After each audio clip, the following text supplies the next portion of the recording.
Facebookers, YouTubers, and Milestones Music students. My name is Jamin Coller, and today I am completely honored to have in my studio a man who has worked with Michael W. Smith, Andre Crouch, had his own radio show on K-Love, his own column in Christian Musician magazine, been all over the world with his music. If you've been to church, you've sung his music. This is Bob Kilpatrick. Thanks so much. You're very welcome. So I want to talk to you about your new book, The Art of Being You. For me, this book just seems genuine coming from you because you're a genuine guy. You seem to be having fun being you. And so you seem to be the perfect guy to write this kind of book. So tell us, why is this important for the world right now? Why do they need The Art of Being You? Well, the premise is that we, as Bono says, all religions are karma, which is you get what you give. That's math. It always has to balance out the debit-credit columns, and even Christianity for most people is a math equation.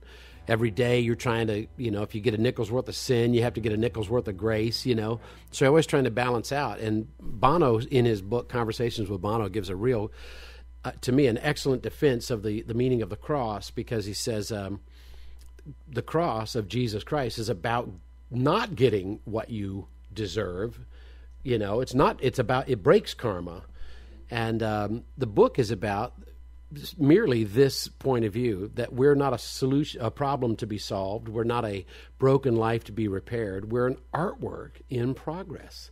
God is trying to make something beautiful and good out of our lives. And so the book is, my Jewish neighbor read it and really liked it, So it's appealing to people who are not necessarily of the same faith stream that I am, but it's pretty open about what's important. Right.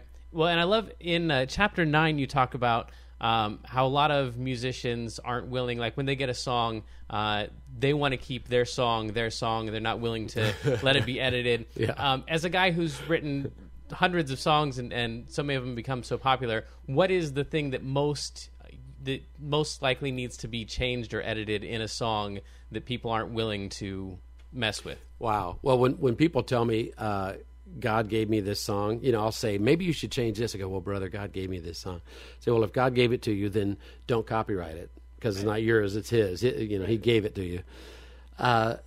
If you wrote it, if it wasn't God's creation that he plopped into your brain, if you actually wrote it, then you need to be willing to edit it. And most people have, I would say the area most people struggle with is lyrics.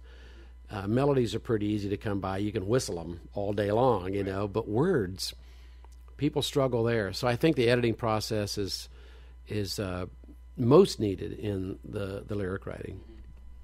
I tell people a good pop song is like this, to go back to problem solution. Excuse me. A good pop song is like the verse is the problem, the chorus is the solution, and the bridge is the benefit of the solution. So it's like, you left me. That's the verse, and the chorus is, and I'm so happy about it. and then the bridge is, and my life is so much better because you left. So that's a country song. Nice. Now, of the songs you've written, like "In My Life, Lord Be Glorified," yeah. You've played that one, goodness, tens of thousands, hundreds of thousands of times. Oh, yeah.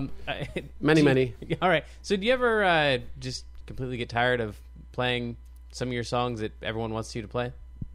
No, I don't. I've heard other people talk about that. And so I thought, well, maybe it's going to happen to me.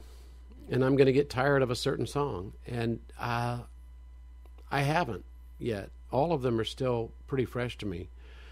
I don't do covers. Very rarely do I do anybody else's songs. The ones that I do have really touched me, and so I do them, and they have that same kind of freshness. I think if I was just covering other people's tunes, or if I didn't care, or if I thought I was something else, then maybe I would get tired of it. But that song in particular, "In My Life, Lord Be Glorified," it's still just a really sweet little prayer. you know. And so I still actually sing it myself as a prayer song. So no, I don't get tired of them. Now, of all the places you have been and played that song, have there ever been any places where you stood up on stage and looked out and went, holy cow, I can't believe I'm here? Or just been really impressed with where you were, what you were doing? Wow.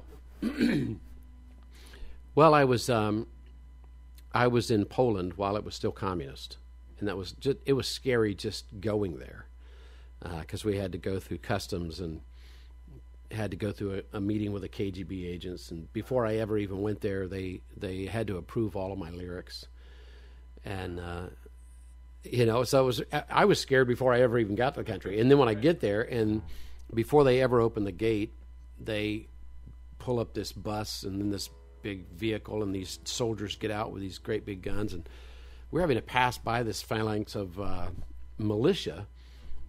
And then, the guy's sitting way up here at the immigration, and I'm having to look up at him, and I can't see what he's doing up there. And he's, so I'm scared to be in the country. We have KGB agents in all the concerts. And then I go to this one sort of a clandestine Christian meeting downtown Warsaw, and it's full. It's in a building, not a church building, but like an apartment building, like a business building, right. Multiple floors, and there are people filling up 2 or 3 rooms on the bottom floor, and then up the stairwell, and on the second floor, right. They can just barely hear down the stairwell. Right. And I began to play in my life, Lord be glorified. I began to play it, and they began to sing in Polish, and I just started crying because I thought, here, there's an iron curtain that couldn't keep out this little song. Right. It was like a little hummingbird that just flew over the wall, Right. I met some students, so I couldn't believe I was there doing that. That was pretty cool. I met some students from China back in the 80s who had escaped, and they said, we sing your song in our house church meetings. And they actually wrote it out for me in Chinese and Mandarin. So that was pretty cool. And then singing it, I sang it in Calcutta. Right. I visited Mother Teresa's home for the destitute and dying out there. And wasn't your song played at her funeral? Yeah. Is that crazy? It's another song called Bring Them Home. And this friend of mine named Ainsley Matanda, an Indian guy who lives in Calcutta, or did live in Calcutta, he sang the song at her funeral. And then Hillary Clinton came up to him and told him, I just love that song. He sent me a letter and said, wow. Told me that. I just you never know. Right. Yeah. Just never know. Wow. Yeah. So as a musician, to change gears here for a second, as a musician, who has influenced you and who's personally given you advice that changed the way you looked at music or changed the way you approach your practice time or really influenced you? As far as personally, there's a guy named Noel Paul Stuckey. He was a member of a trio, Peter, Paul, and Mary. And when I was first starting to travel, I was pretty young, and I wrote Noel a letter and said, I'd really like your advice. I'm just starting off on this thing. And he wrote me back. And these are like, as Randy Stonehill calls them, they're like the Beatles of folk music, They're huge. And he wrote me back, 2-page, handwritten letter. And he gave me just this wonderful, wonderful advice. One of the things he said, remember that there's no cause more important than the person next to you. I actually framed his letter and hung it in my studio because it meant so much to me that he personalized it. He took all the wind out of the fame machine and the money machine, and he made it about people again. And I've always liked that about him. And I appreciated the fact that he didn't just throw my letter away, and he didn't just give me something perfunctory. He took time to write a 2-page letter. Right. And this is before I'd written Lord Be Glorified, before I'd produced any records for anybody, before I'd done anything with Keith Green or Andre Crouch or anybody else. This is so far before that. Right. He had no interest except that he's a human being who cares about other human beings. And I thought that was pretty cool. So he had a big influence on me. Phil Keaggy has gotten better. Most guys kind of peak. Right. Phil hasn't peaked. He's not like, I hope he lives to be 150 because he'll be so stunning by that time. He just keeps getting better. Every time I see him, I did this interview of him. Right. He's making me laugh, but he's playing and he's doing all this weird stuff. One time he's in the studio with me and Randy Stonehill, and he's doing this stuff while we're talking. He's going, okay, Bob, are we going to use headphones, or are we just going to use, just going to go live like this? We were doing an acoustic album, and while he's talking to me, he's doing this stuff, I can't ever even do. And he left to get a cup of coffee, and I turned to Randy and said, you and I are pretty good on the guitar. I mean, we kind of know our way around a fretboard. I have no idea what that guy's doing. I'm totally lost, And so every time he comes to visit me and I see him play, it's like the next few days I'm doing stuff I never would have imagined, just because of watching him, the way he thinks. Yeah. He one time told me that he said I've gotten to where if I can think it, I can do it, and I don't have to think about where my fingers should be. My fingers just automatically go there. Right. But boy, I wish I was there. All right, so one last question. In all your experience, what's your least favorite part of the music business or performing, or least favorite detail about that? I would have to say I stopped producing records last year, other than my own. And I would have to say that dealing with artists in the studio is probably my least favorite aspect of it, because they can sometimes get very picky about things that they shouldn't be picky about, or they get suspicious of what you're trying to do to their music. Right. When what you're trying to do is help them to realize their vision, right.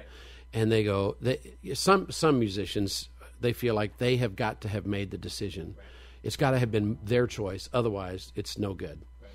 So if they came up with it. So as a producer, what you have to do is continue to feed them ideas, right. And make them feel as though they came up with the idea, just so you can get a good record out of it. But sometimes it's just, spending so many hours with someone that you're no longer having fun with. That's a pain. You know what? Tommy Coombs, who was the head of Maranatha Music and was a founding member of the band Love Song, and was a producer of hundreds of records, he told me once, his best advice for me as a producer, he said, your job as a producer is to disappoint everyone equally. And I thought that's great advice, because nobody's going to be happy. Right. Not you, not the artist, not the company, not the band members. Nobody's going to be happy. Just make sure everybody's unhappy at about the same level. That's some great advice. Isn't that good advice? So, Tommy Coombs, thank you very much. And on behalf of me and the boys in the band, I hope we pass the audition. Well, Bob, thank you so much. I really appreciate you coming in. You're very welcome. You're very welcome. Thanks for having me.